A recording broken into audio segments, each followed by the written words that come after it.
What up, dude? What's up, C. Rose? Yeah. Early FaceTime call from you this morning. It was a little, I'm a FaceTime guy, but not at that time of day when I'm lying in bed. 7 o'clock in the morning? That's not that early, man. I feel like a guy like you, prepared, ready to go, should be up with the sun. The sun and Chris Rose is the same thing, man. It rises, you rise. Yeah, that's right. That's right. I just don't think the wife would have appreciated answering the FaceTime call at that time. Yeah, probably would. Fine. I didn't know you guys were together. My bad. Do you know something I don't? I didn't mean it like that. Come on. Okay, thanks.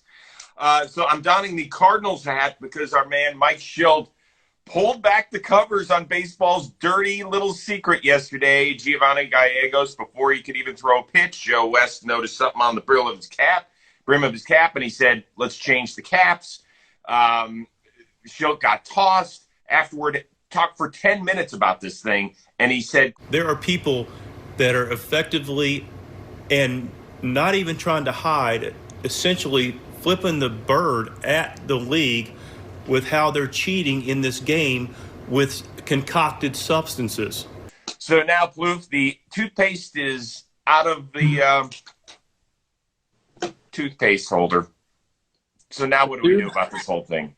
You know, I don't know, man. Look, we've been talking about this for months, and I've been telling you, I said, no one cares about this. The general public doesn't care. And then we have Real Muto come out, and I said, that's a big first step. And now Shildt comes out. That's a huge step. That's a giant leap, if you will. So now I think whatever the league was doing, which was kind of nothing, like it's checking the balls, you know, whatever they were doing has to be expedited. Like this has to be fixed quickly. And the only thing they really can do is start like TSA checking these dudes before they come in the game. That's the only thing they can do, Chris. And I want people to understand this. I've tried to convey this several times. Nobody cares about sunscreen and rosin. Shildt laid it out perfectly. Those things are part of the game. They do add tack. They are sticky, but they don't increase spin rate. What people are upset about, and Shildt, laid it out pretty well yesterday, they're upset about these substances that add spin to pitchers' pitches. It essentially takes an average pitcher and elevates him to an elite pitcher if they use the right stuff. 300 RPM jumps. That's the stuff we're trying to get rid of. It's okay for pitchers to have a little bit of tack, a little bit of grip. Hell, even pine tar, is okay in my book, as long as it's not increasing your spin. That is what people care about. And I think the general public needs to know that, and it's hard to conceptualize for them what that means, what the increased spin means, but it just makes an average pitcher potentially become elite overnight. And, you can compare that to a lot of different things. A lot of people have said steroids. Right. And I think because it's an overnight thing like that, it's potentially worse. Okay. Well, once again, I mentioned this, that on my podcast that came out Monday with Trevor Williams of the Cubs and Stephen Brault of the Pirates, two active pitchers. Yes, laid it out for a nine-minute discussion. Go check it out at the 47-minute mark. It goes for 9 minutes where they talk about what is cheating, what you should be watching for as a fan, what's a big deal, is this a big deal, is this a big deal? They went over everything. So you will get, it's like you're going to get your dissertation in what it takes to be a cheating pitcher and what it takes to be an okay pitcher. They said it would take an off-season of implementation. They didn't think that it could get done in the middle of the season because they just don't think that baseball doesn't move quickly. It just doesn't. Yeah. What Joe West did yesterday was force the commissioner's office to come out with some sort of statement, because if they don't, then they're turning a blind eye to possible cheaters. And after what has transpired in Houston and then in Boston, obviously they want to make sure that they're a step ahead of the game. They know they're not in this area. But now that an umpire and Joe West, who's up the most games in baseball history, and Mike Shildt, one of the 30 major league managers walking the planet, has come out and said, here we go. If baseball says nothing over the next 24 hours, then what? It means they don't give a shit, and that's a problem. They probably won't say anything over the next 24 hours because they're trying to figure out how to handle this. Because they have to. They have to. I hope they do. I agree with you. They need to do it, and it's very obvious. If a guy is reaching into his glove, he shouldn't be reaching into his glove getting tack from there, okay? Because that's not where sunscreen goes. sunscreen and rosin, it's a little bit of sweat. Hey, they're protecting their mitts, Plouffe.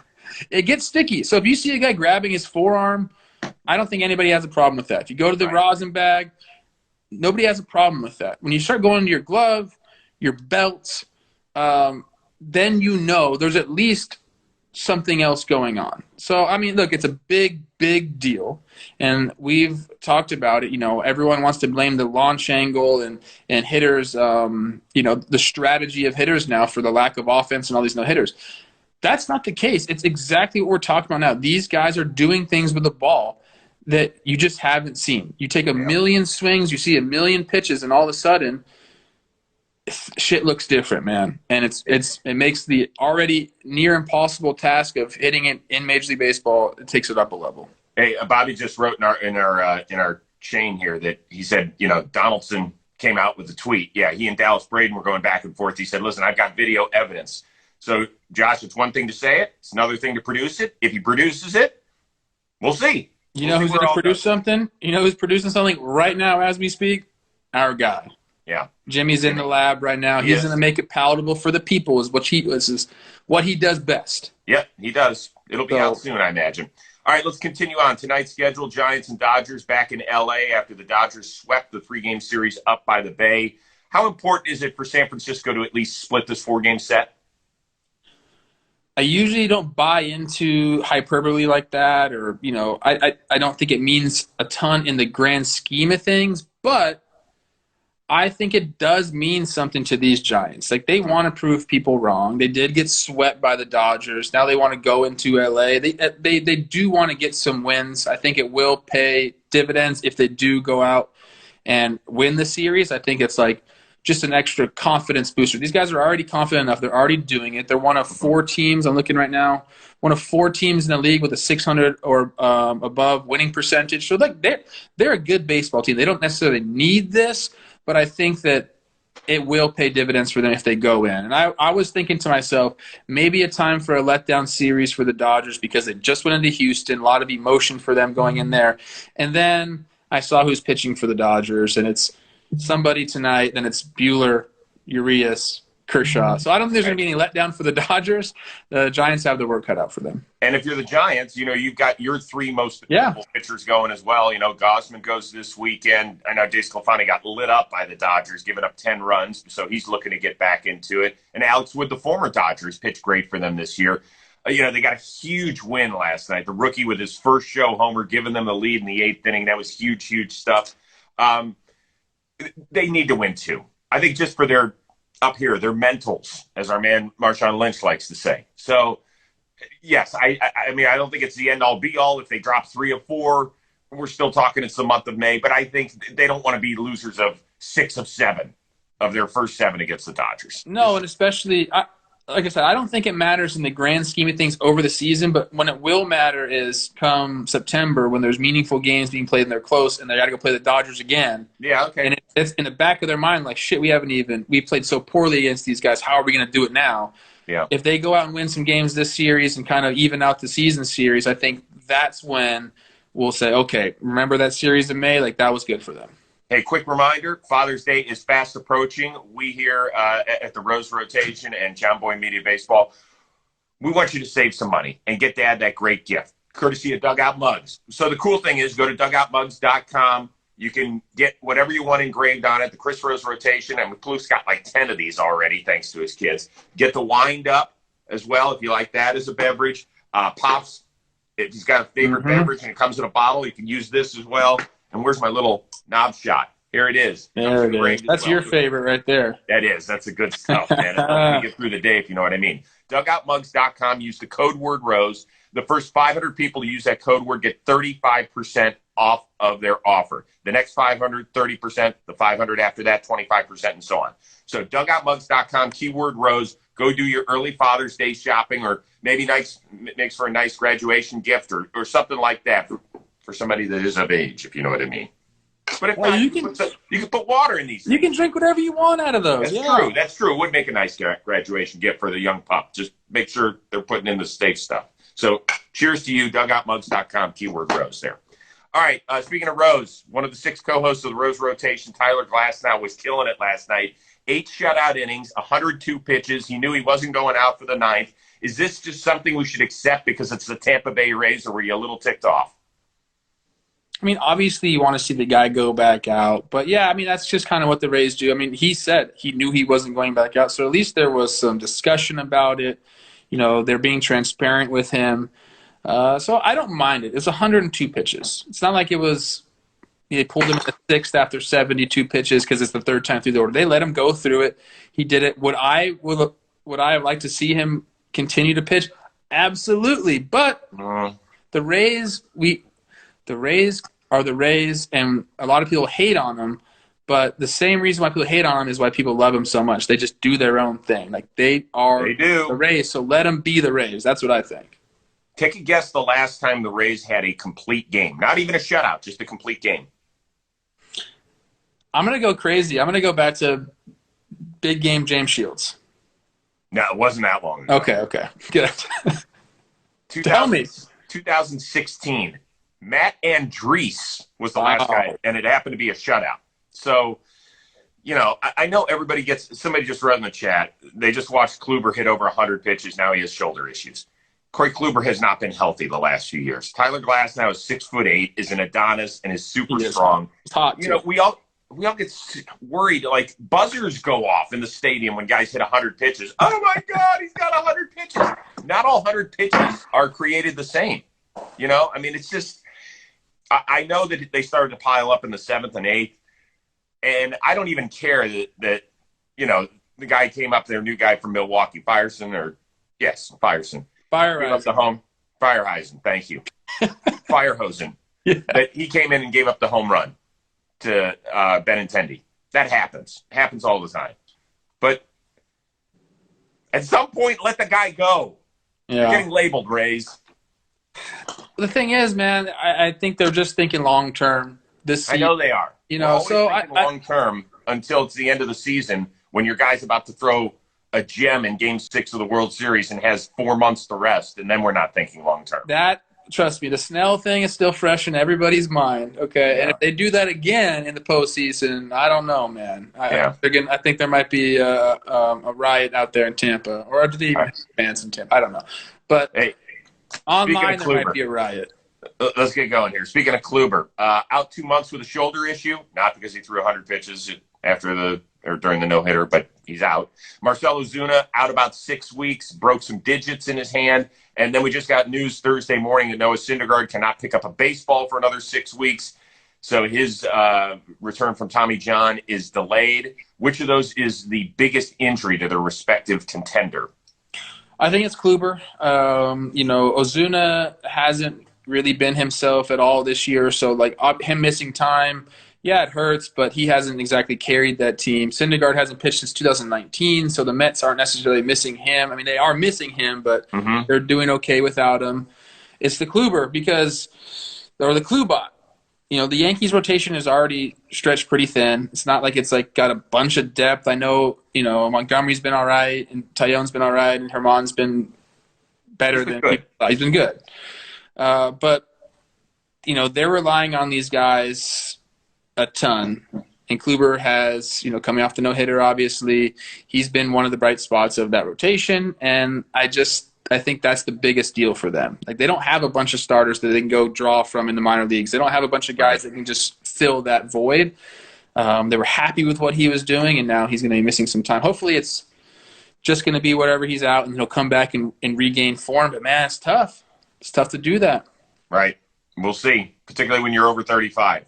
I would tend to agree with you. I know the Yankees might start getting a little healthier, particularly in their bullpen. I mean, Zach Britton has not thrown a pitch, and this pitching staff 1 through 13 has been pretty darn good.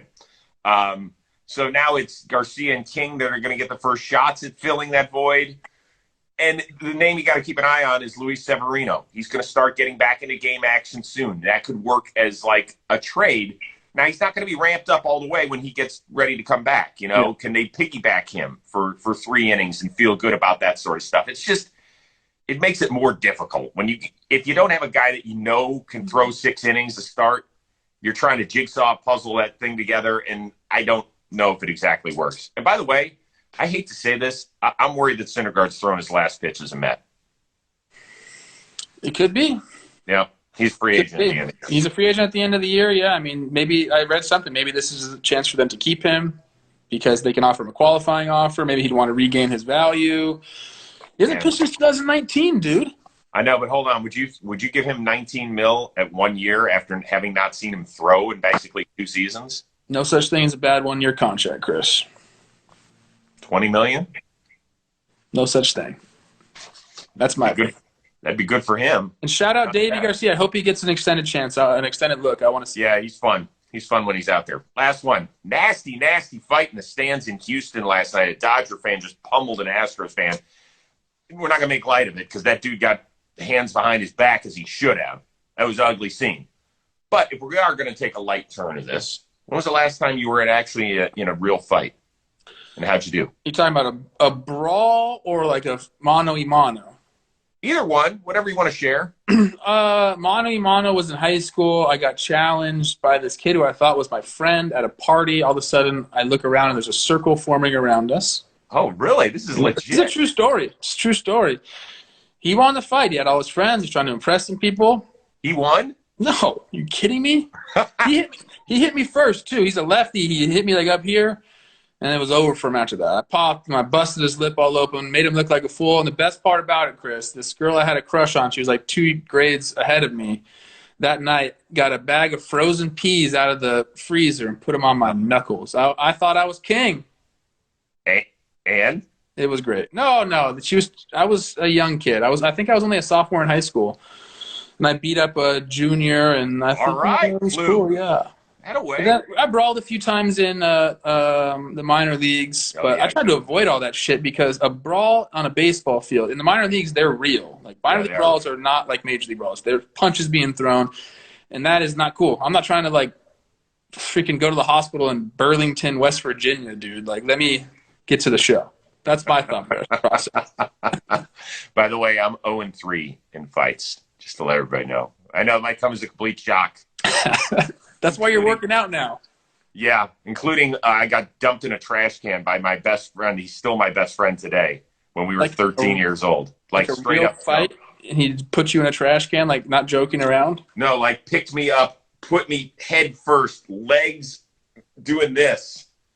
So I did the only reasonable thing I could. He was bigger and stronger. He eventually was the football captain when we got to high school, but this was in 8th grade. And I got out, and I got in his face, and he basically looked at me like, what the fuck are you going to do right now? And I grabbed the glasses off of his face, and I snapped them. Nice. I walked away. We still laugh. He's got 3 kids. I got 2. We still, laugh our asses off to this day about it. So it's a good one. Let's get in the ring, me and you. Let's get that record up for you. I'll throw the fight. Exactly. That's what I need is 0-4. I'm going to have to grow this thing out to Archie Bradley style. Speaking of which, Rose rotation just dropped. Archie Bradley is back. He is on fire. He had some pent-up frustration. He's talking about banning the shift. He's talking about what it's like to struggle with a new team and how down he was and upset he was. He's talking about what he should be doing, what he should be serving at his wedding. His fiancee dropped by. She had just gotten out of the shower in Miami. She's got this robe on. Reagan, she is as sweet a person as you'll ever meet. She's great. What's going on in the Rose rotation? We got shower scenes. We got going on here. Who knows? Everything goes. Yeah. There you go. What do you have working today? I have an episode of Sequence coming out. We're going to go over a inning that Mad Max just threw against the Reds. It was Suarez, Winker, Castellanos, and just a cool inning. And Max is just an animal out there. So I went over that. And then for the rest of the day, man, I'm chilling. We got Talking Baseball tomorrow, which you're filling in. Yes. For our boy Jake. So that'll be a lot of fun. I'm excited for that. It will be fun. That's why we're moving up our Instagram live show to 10:15 Eastern, 7:15 a.m. Pacific. I will not be FaceTiming from my bed. I will be sitting in this chair fully clothed. Believe I'm me, excited. I might be naked. At 7:15, I might be naked. I don't know. If that's not reason enough to tune in, I don't know what is. Once again, go to dugoutmugs.com. Use the keyword Rose. Save money today. We will see you bright and early on Friday. Have a blessed Baseball Thursday, everybody. See you guys.